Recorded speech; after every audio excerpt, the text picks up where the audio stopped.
Hello বন্ধুরা, আরও একটা ব্লগ ভিডিও নিয়ে চলে আসলাম তোমাদের কাছে। আশা করি তোমরা খুব ভালো আছো আর আমিও খুব ভালো আছি। আজকে কিন্তু একটা নতুন ব্লগ নিয়ে চলে আসলাম তোমাদের কাছে। আজকের আমাদের জমির ভিত পুজো, আর সেই পুজোটাই তোমাদের সাথে শেয়ার করব।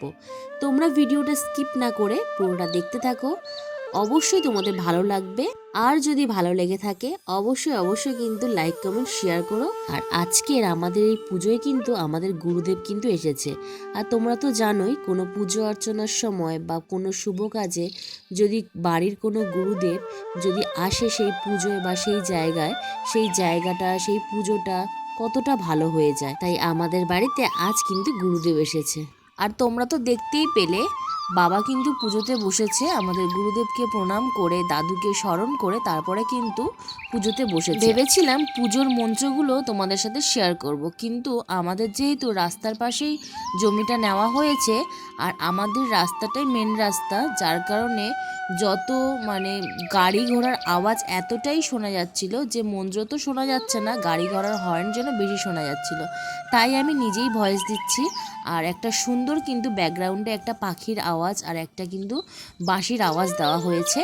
আর এখানে দেখো মা কিন্তু ফল কাটছে, আর আমার বর কিন্তু ও কিন্তু এইসব কাজের প্রতি কিন্তু ভীষণ ওর ন্যাক, ভীষণ ভালোভাবে, ভীষণ ধৈর্য নিয়ে কিন্তু কাজ করে। আর আমাদের কোনো কাজই আমাদের বামুন মশাই বলো বা আমাদের গুরুদেব বলো, সবাই কিন্তু আমার বরকেই খোঁজে, যেহেতু ও কাজ খুব নিষ্ঠা ভরে করে। আর এখানে কিন্তু বাবা কিন্তু যেরকম বামুন মশাই বলছে সেরকম বাবা আর আমার বর কিন্তু করছে। আমিও কিন্তু ভিডিওর সাথে সাথে কিন্তু যেইটুকুনি আমার লাগছে, আমার প্রয়োজন হচ্ছে কাজের মধ্যে, সেইটুকুনি কিন্তু আমি ওনাদের হেল্পও করে দিচ্ছি। তোমরা তো জানোই, কোনো শুভ কাজে পুজো অর্চনায় কিন্তু গরুর কিন্তু দুটো জিনিস মেন লাগে, গোবর আর গোচনা। তাই আমরা কিন্তু গোয়ালার বাড়িতে চলে গেছিলাম গোবর, গোচনা আর দুধ আনতে। এসে দেখি কিউট বাছুরগুলো বাইরে বার করা। এই কারণে কিন্তু আমার বর ওদেরকে একটু ভালোবেসে দিল, আদর করে দিল।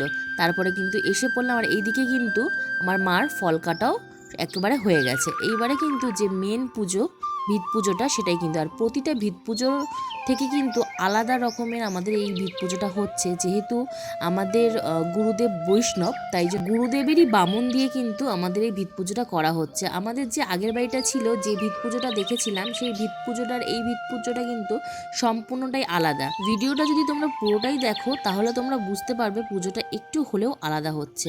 আর এই যে বাঁশটাতে যেগুলো করছে বামুন মশাই, এই বাঁশটা কিন্তু আমাদের যতদিন না ঢালাই হচ্ছে, ছাদ ঢালাই হচ্ছে, ততদিন পর্যন্ত কিন্তু এই বাঁশটা থাকবে। আমাদের তো জমির বাউন্ডারি দেওয়া হয়ে গেছে, আর আজকে কিন্তু ভালোভাবে কিন্তু ভিত পুজোটাও হয়ে গেল। এবার কয়েকদিন পর থেকে বাড়ি করা স্টার্ট হয়ে যাবে।